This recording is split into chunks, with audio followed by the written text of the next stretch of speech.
अब उससे कौन कौन से प्रश्न उभर कर आए वो दिनेश सर ग्रुप 3 से पूछेंगे। कक्षा में 3 विद्यार्थी थे, उनमें से 2 विद्यार्थी और शिक्षक आपस में वार्ता कर रहे थे। दोनों एक दूसरे से प्रश्न उत्तर चल रहा था, लेकिन एक जो बच्चा बैठा हुआ था गगन, वो शिक्षक से बात नहीं कर रहा था और वो कोई ऐसे प्रश्न भी नहीं कर रहा था। तो इसमें एक प्रश्न बनता है, क्या शिक्षक और गगन के बीच स्वस्थ संबंध है?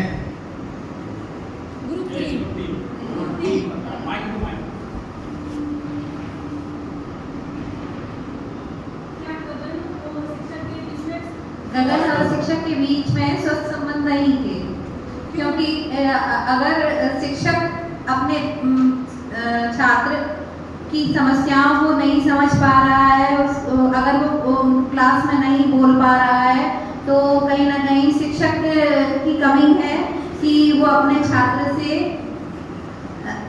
सही कन्वर्सेशन नहीं कर पा रहा है।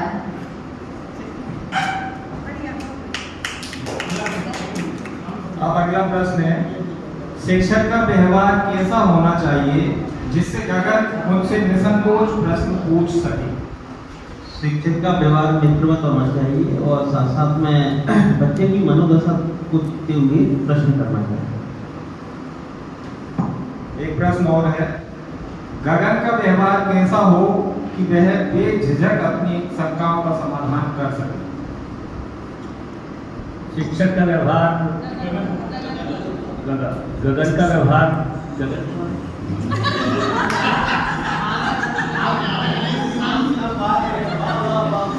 जैसा शिक्षक ने गगन से पूछा कि तुम्हें समझ में आया या कुछ दिक्कत है समझने में, तो गगन को बेझिझक होकर शिक्षक को बताना चाहिए अगर उसे कुछ समस्या आ रही हो। और जो झूठी है तुम्हारी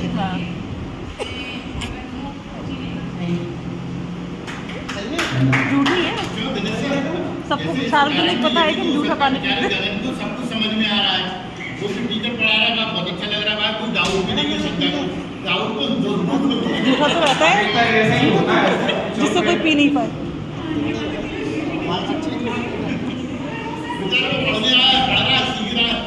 देखिए यहाँ हमने देखा 3 स्टूडेंट्स थे और शिक्षक उनको क्लास में पढ़ा रहे थे, तो 2 स्टूडेंट्स और शिक्षक के बीच में लगातार वार्तालाप चल रहा था, वो क्वेश्चन आंसर चल रहे थे और एक छात्र चुपचाप बैठा हुआ था। या तो हम कह रहे हैं जैसे महेश सर ने कहा कि उसके समझ में पूरा आ रहा था या फिर कुछ समझ में नहीं आ रहा था, दोनों स्थितियाँ हो सकती है। लेकिन यहाँ पर शिक्षक का व्यवहार जो होना चाहिए वो उस छात्र को उत्साहित करने वाला होना चाहिए कि आप क्यों चुप बैठे हो, कोई प्रश्न करो, या उससे कुछ ऐसी बातचीत करता है जिससे वो प्रश्न करने के लिए प्रोत्साहित होगा। तो यहाँ शिक्षक का थोड़ा सा ये लगा कि वो बच्चा संकोची स्वभाव का है, वो पूछ नहीं पा रहा, तो उसको पहचान लेता उसके स्वभाव को और उससे कहीं ना कहीं उसको किसी प्रकार से कोई एक्टिविटी के साथ में या ऐसा अपने साथ मित्रवत संबंध बना लेता, तो जिससे वो उसके साथ संकोच, शिक्षक के साथ संकोच ना कर पाए और जो भी मन में शंका वो पूछ सके।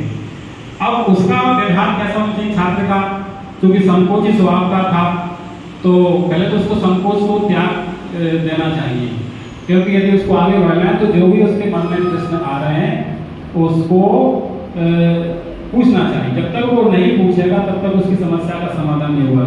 या हम कह सकते हैं कि उसके बाद अंतर्मुखी था, वो अपने आप में खोया हुआ था, तो उसको बहिर्मुखी स्वभाव का होना चाहिए। उसके स्वभाव में ऐसी सुधार लाना चाहिए जिससे उसका व्यवहार किसी से प्रश्न पूछने में या शंका समाधान करने में वो संकोच ना करें।